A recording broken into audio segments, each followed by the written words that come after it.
Well, I'm joined by Fiona Harris, a consultant in public health. Thanks for joining us. Thank you for inviting me. Yes. Well, how have you found the conference so far? Some really interesting stuff to come in. It's been absolutely fantastic.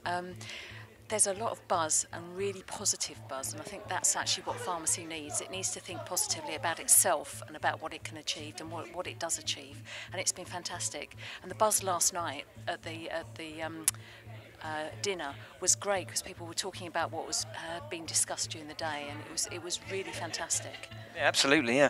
There are lots of opportunities for pharmacists we've heard, and challenges, obviously. One of the challenges mentioned, well documented, is the private competition or competition to provide services now. It's intense and widespread.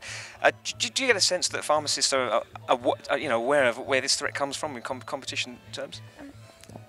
Well, it's an interesting one because people talk about competition, but actually pharmacy, in the same way GPs are providers of healthcare services, and they are the competition.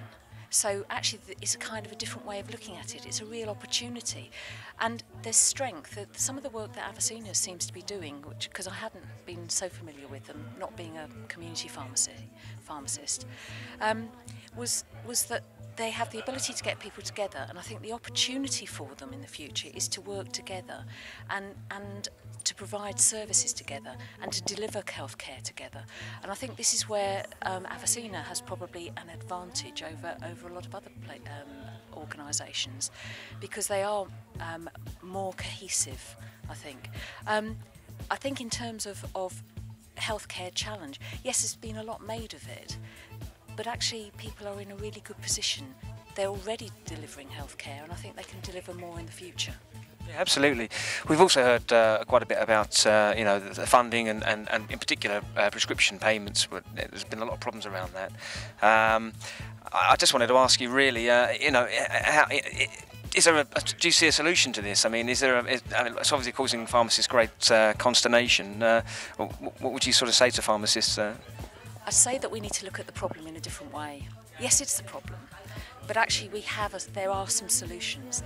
If we look at what the problems are for the NHS, which are about how do we keep people more healthy, how do we keep them at home, how do we keep them more independent, those are actually exactly what pharmacy is delivering at the moment. If you keep a person controlled with their condition, you can keep them at home. I think the reality is that we all know that probably between 40 and 50% of medicines are not taken appropriately, not taken properly, or not taken at all. That's a huge amount of money. Actually, what we need to do is think differently, but that will involve thinking differently about the national contract. And I think if pharmacy thinks about this problem, thinks about what it can offer, thinks about actually how it might do things differently, which will probably result in a reduction in medication. Actually,